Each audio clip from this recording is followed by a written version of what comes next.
여러분 안녕하십니까? 개학 첫날 대전의 한 고등학교 교실에서 학생 19명이 집단으로 두통과 어지럼증을 호소해 병원으로 옮겨졌습니다. 다행히 생명에는 지장이 없는 것으로 확인됐는데 난방을 위해 튼 석유난로에서 일산화탄소가 유출된 것으로 추정됩니다. 박선진 기자입니다. 대전의 한 고등학교로 경찰 과학수사대 차량이 들어섭니다. 오늘 오후 3시 20분쯤 이 학교 2학년 한 교실에서 학생 19명이 무더기로 어지럼증과 두통 등을 호소해 병원으로 옮겨졌습니다. 당시 교실에는 교사가 있었고 학생 22명은 자습 중이었습니다. 한 2명 정도 학생들이 안 좋다고 처음에는 신고가 그렇게 들어왔고요. 출동 중에 무전 상황실에서부터 무전으로 이제 다수 사상자 발생했으니까 가가지고 환자 분류하라고. 교육청과 소방당국은 학교 리모델링 과정에서 난방이 안 돼 임시 방편으로 가동했던 석유난로에서 일산화탄소가 유출된 것으로 추정합니다. 애들이 막 3명 정도 쓰러지고 막 119가 왔다고만 들었어요.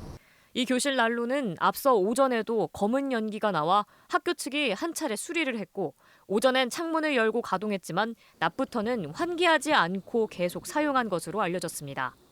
일산화탄소 중독 증세를 보인 학생 19명은 모두 병원으로 옮겨져 치료를 받았습니다. 다행히 학생 모두 생명에는 지장이 없는 것으로 확인됐습니다. 경찰은 국립과학수사연구원과 함께 내일 동일한 조건의 실험을 통해 사고 원인을 파악할 계획입니다. MBC 뉴스 박선진입니다. 3일절인 어제 세종시의 한 아파트 입주민이 일장기를 집 밖에 내걸어 논란이 됐었죠. 그런데 평화의 소녀상도 잇따라 훼손되는 일이 벌어졌습니다. 3.1운동의 가치를 훼손하려는 움직임에 분노한 세종시 주민들은 한 달 동안 태극기를 개양하는 태극기 달기 운동을 시작했습니다. 유릉선 기자입니다. 세종의 한 아파트에 일장기가 등장했습니다.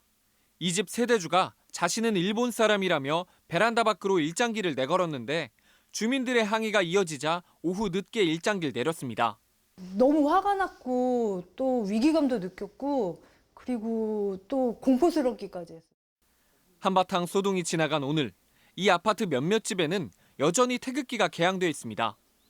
일장기를 내건 데 대한 항의 차원인데 바로 옆 단지 아파트의 주민은 한 달 동안 태극기를 달겠다고 나섰습니다.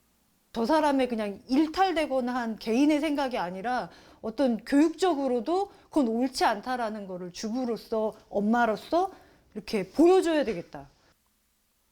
온라인 커뮤니티에서도 태극기 개양 사진을 올리며 동참하겠다는 댓글이 이어졌습니다. 그런데 3.1운동 정신을 훼손하려는 움직임은 또 있었던 것으로 확인됐습니다. 어제 세종시에 설치된 평화의 소녀상의 모자와 망토가 찢긴 채 발견됐습니다.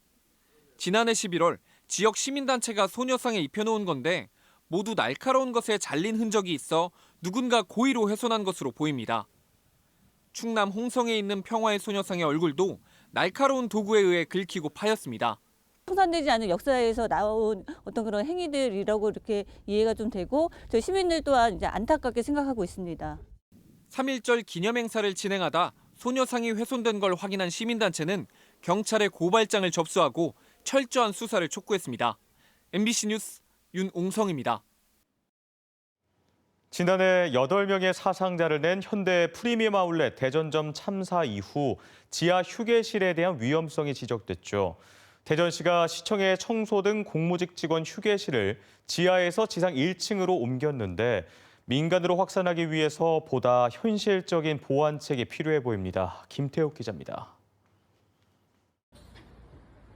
지난해 8명의 사상자를 낸 현대 프리미엄 아울렛 대전점 화재 참사. 당시 희생자 대부분은 청소시설 관리자로 지하 휴게실 주변에서 변을 당했습니다. 대전시 청소와 주차 업무를 하는 공무직 직원 80여 명의 지하 휴게실이 지상 1층으로 옮겨졌습니다. 남녀 공간도 분리됐고 탕비실 등도 갖췄습니다. 지하 1층에서 일어났었잖아요. 그래서 불안감도 좀 가지고 있었는데요. 1층으로 옮겨오면서 쾌적한 환경 속에서도 근무할 수가 있고 안전하기도 하고. 화재 참사 이후 대전시는 신축 건축물의 휴게시설을 지하에 두지 못하도록 건축 기준안을 발표했습니다. 5,000제곱미터 이상 문화와 종교, 판매 숙박시설과 병원을 비롯해 16층 이상의 모든 신축 건물이 대상입니다.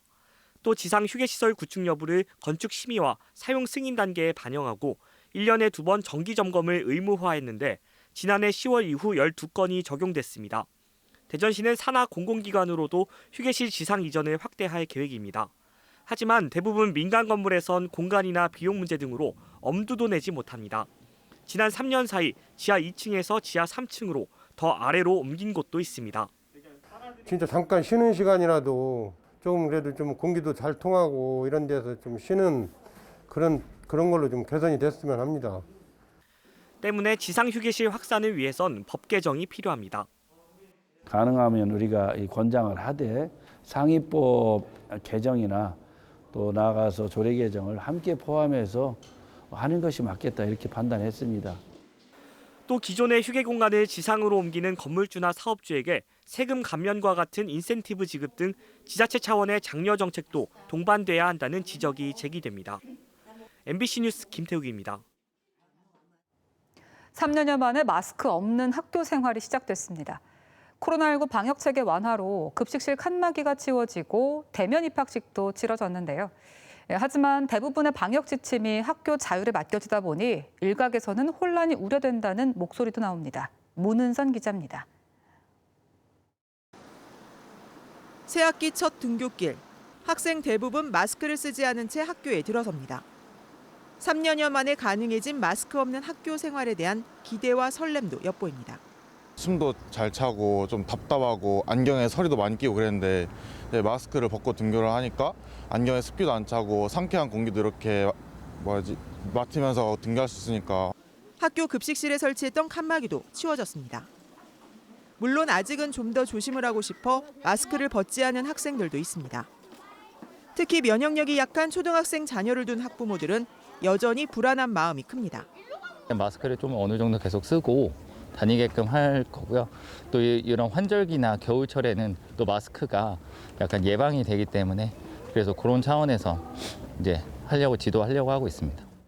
지난 1월 말 실내 마스크 의무가 해제되면서 교육부는 학교 마스크 착용을 학생 자율에 맡기고 비말이 많이 생기는 음악이나 체육 수업에만 착용을 권고했습니다. 또 등교 때마다 실시했던 발열 검사와 급식실 칸막이 설치 등도 자율에 맡겼습니다. 때문에 학교 현장에선 자율 방역으로 혹시 있을지 모를 코로나19 확산의 책임까지 떠안게 되지 않을까 우려도 나옵니다. 걱정이 되는 학부형님들이 간혹 전화를 주시는 학교들이 있는 것 같아요. 일률적인 지침을 주셨다면 학교에서의 어떤 이런 사소한 민원이라든지 이런 것들은 없지 않았을까 하는. 코로나19 주간 위험도는 6주 연속 낮음을 유지했지만 재감염 비율은 1월 둘째 주부터 꾸준히 증가해 26%를 기록하고 있습니다. 시도교육청은 앞으로 2주간을 학교 방역 특별 지원 기간으로 운영해 방역 관리 사항을 점검할 예정입니다. MBC 뉴스 문은선입니다. 각급 학교 입학식이 진행된 가운데 학령 인구 감소로 충남 지역 11개 학교에서는 올해 신입생을 받지 못했습니다. 충남교육청에 따르면 도내에서 신입생이 없어 입학식이 열리지 않은 학교는 보령과 태안 일대 초등학교 9곳과 중학교 2곳입니다. 또 입학생이 1명뿐인 학교도 보령과 부여에 19곳에 달하고 있습니다. 설레는 새학기를 차가운 천막 농성장에서 맞이한 교육 노동자들도 있습니다. 바로 급식과 돌봄을 맡고 있는 학교 비정규직 조합원들인데요. 현행 임금 체계가 주먹구구식이라며 개편을 요구했지만 교육당국이 거부하면서 사상 첫 신학기 총파업까지 우려되고 있습니다. 고병관 기자가 보도합니다. 교육청 앞에 천막이 쳐졌습니다. 벌써 한 달째입니다. 20년 넘게 학교에서 일한 초등학교 조리원과 돌봄 노동자 등이 자리를 지키고 있습니다. 이들은 비정규직에 대한 차별을 더 이상 견딜 수 없다고 입을 모읍니다. 교실 청소는 함께 해야 된다고 생각을 합니다. 교사와 비정규직, 실무운동. 그렇지만 당연히 비정규직인 너네들이 할 일이야 하고 치부해지는 면도 아직도 비일비재다. 너희는 비정규직으로 태어났으니 그냥 우리가 주는 것만큼만 받고 살아. 뭐 더 받으려고 해. 대전과 세종, 충남을 비롯해 전국 학교 비정규직 연대 회의는 최저임금 수준의 기본급 인상과 정규직과 같은 복리후생수당 기준 적용 등 현재 50여 개 직군별로 제각각인 임금 체계를 하나로 통합해 줄 것을 요구하고 있습니다. 하지만 교육당국의 미온적 반응에 논의는 지지부진합니다. 결국 학교 비정규직 연대회의가 지난해 11월에 이어 오는 31일 또다시 총파업을 예고했습니다. 새학기 파업은 사상 처음입니다. 노동조합은 지금껏 인내하며 대화로서 풀어보고자 했지만 오히려 사용자인 시도교육청들이 파업하라고 등 떠미는 형국에 이르렀다.